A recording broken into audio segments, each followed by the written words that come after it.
What are the tax consequences of moving a property into a limited company?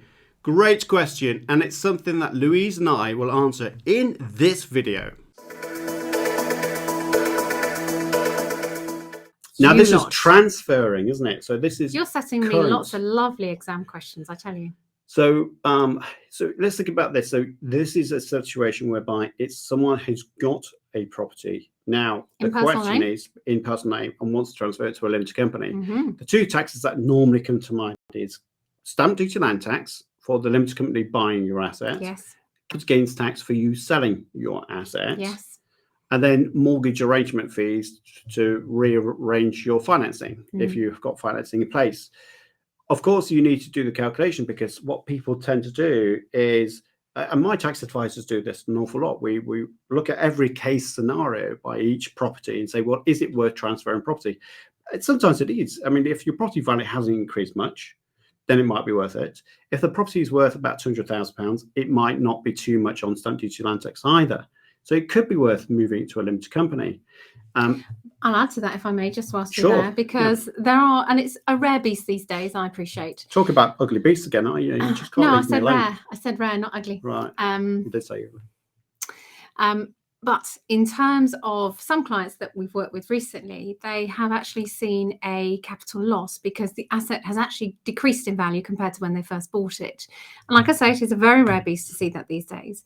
But in those instances, you're not going to incur capital gains tax at the movement of the asset from your name. In fact, what you're doing is you're building yourself a little war chest of capital losses to set against future capital gains, which is rather helpful in minimising tax.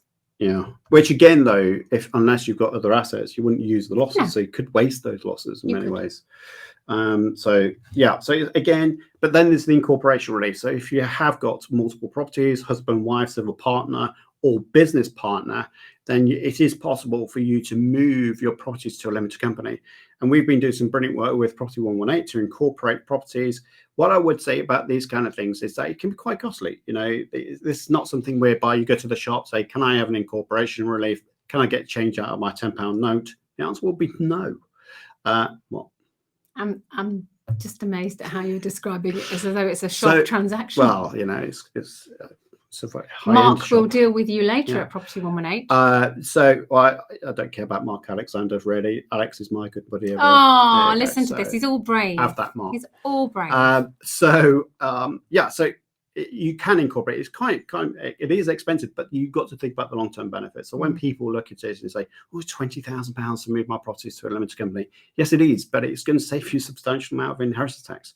So you got to do your due diligence. But by incorporating this way, using a partnership of sorts, does allow you to mitigate stamp duty, land tax, and CGT of what we just described.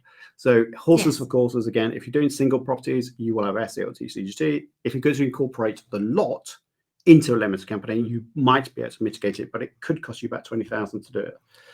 Hopefully that video was useful for you, but please do not stop there. There are plenty of videos that I know that will help you build your wealth whilst reducing your tax liability. And in this video, well, this is the one I think you should be watching right now.